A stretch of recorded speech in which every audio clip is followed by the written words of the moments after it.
We have been looking at several different aspects of the ongoing health crisis in the United States. And now we turn to another part. We just heard in a newsworthy way from the very first person to ever test a vaccine for coronavirus, Jennifer Haller in Washington State. Now we look at the search for an outright cure. One of the nation's preeminent research labs is at the University of North Carolina, and they have a team of scientists who are protected head to toe by bodysuits with battery-powered respirators. They work in a windowless, airlocked laboratory in a secret location, and they are searching quite simply for the cure. That is according to some Bloomberg reporting. And joining us now via Skype is one of the people leading that lab and who some have dubbed a, quote, coronavirus hunter of sorts, Professor Ralph Baric. And back with us, epidemiologist Anne Rimoin. The two, of course, know each other. Ralph, what are you guys up to? And as everyone wants to know, are you any closer to a cure? Well, it's a pleasure to be here on your show, Ari, and a special shout out to Jennifer for her courageous efforts and leadership in taking the vaccine. Shout out to Jennifer. Our group has been studying coronaviruses for about 35 years, and we've been focused on identifying small molecule inhibitors for the last 5 years that block coronavirus replication and pathogenesis.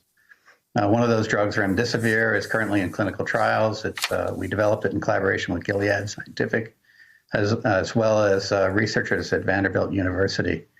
And a second drug called NHC, we've also been studying that works well against all emerging coronaviruses, including SARS-2. That was done in collaboration with groups at Emory University and is moving through the FDA process right now.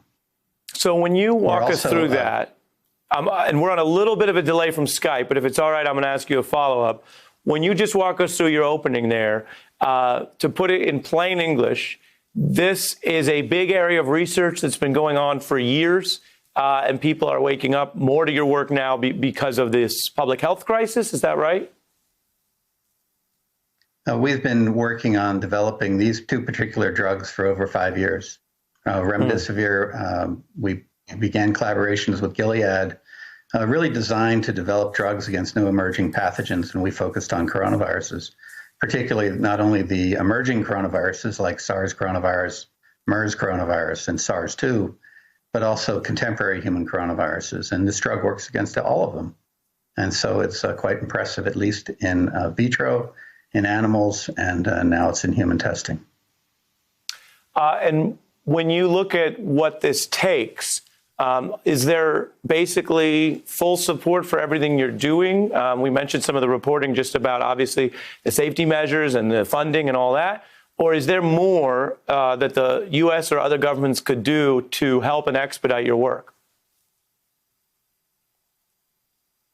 Well, we've been well funded by the National Institute of Health for about 6 years now, working on this particular problem. We've also been engaged in some of the early vaccine work with the NIH and the NIH Vaccine Research Center, developing and testing not only the RNA-based vaccines, but also the recombinant protein-based vaccines. And part of that's because we developed the first animal models for many of these emerging coronaviruses. And so we were well positioned to contribute to global efforts. I want to give Anne a chance to weigh in as well. Well, I think that what Ralph Baric is saying, who is one of the leaders in coronavirus research here in the world, is key. His lab has been funded to be able to do this work. And it's so important to have NIH and other funding to be able to do this kind of science so that when there is an emergency, that this can ramp up quickly and keep moving forward. You know, in general, funding has not been robust for science in general in the past several years. And so we're seeing the results of that. We're just very lucky that Dr. Baric has had so much ability to so much funding and so much work on this for so long that he can move as quickly as he can. I've known him for a while, and I am very, very glad to see that he is front and center getting this work done. Well, and you mentioned the federal funding from NIH, both of you educating us all about how this works. And it's a really important reminder for the public as we think about the trade-offs, when we think about public health funding, new bills heading to Congress.